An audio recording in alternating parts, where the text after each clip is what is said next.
Listen as I read the same passage 2 times. I will say the same words and the same sentences both times. Try to identify what the differences are in my pronunciation. Message A. This is Rachel Stokes from the University of Texas at Austin. I'm very sorry, but I have a conflict and I can't make the meeting on Thursday. Could we possibly change it to another time? Please call me at 512-867-5309. Thanks. Message B. This is Rachel Stokes from the University of Texas at Austin. I'm very sorry, but I have a conflict and I can't make the meeting on Thursday. Could we possibly change it to another time? Please call me at 512-867-5309. Thanks. Which one was easier to understand? Unless you're a computer, probably B was easier to listen to and understand. Why? What was different? The first time, I said everything flatly, with no pauses and without stressing any important words. The second time, I used pauses between ideas. These ideas, or divisions in my speech, are called thought groups. A thought group is a chunk of speech, or a short string of words. You can call it a phrase, a chunk, a thought group. They're all the same thing. Within the phrase, speakers usually stress one word more than others. The stressed word inside a thought group is the focus word. Notice, in message B, I used 1 slash for a short pause and 2 slashes for a longer pause. In today's lesson, we'll focus on thought groups. Later, we'll get to focus words.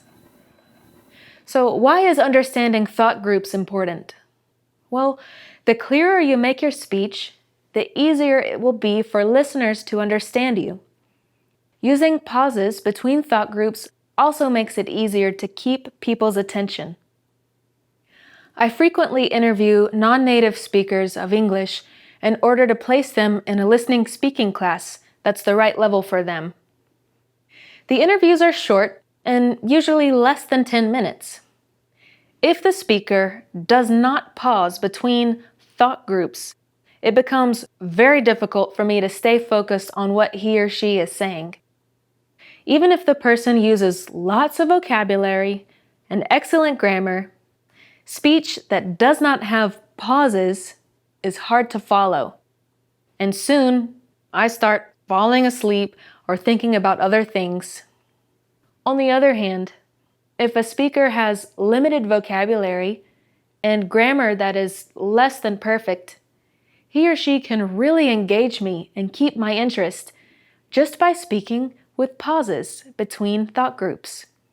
So turn up the drama. You might feel like you're becoming a bit of an actor or actress when doing these exercises. For now, it's okay to be a little dramatic. It might feel unnatural to you to pause after every few words, but listen to native speakers.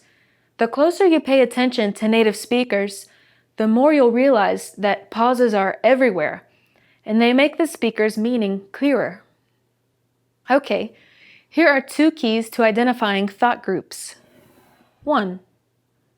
When you read aloud, use the writer's punctuation to tell you where to pause.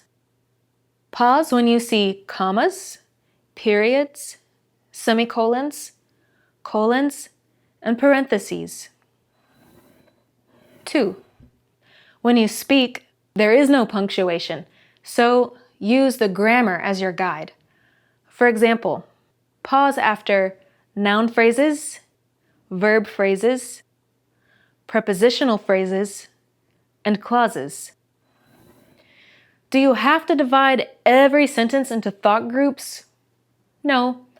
Short sentences can be said as just one thought group.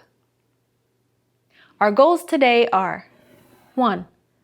Know the meaning of thought group. 2.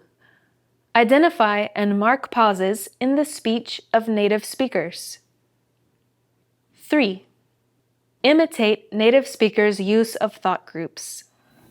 Let's begin.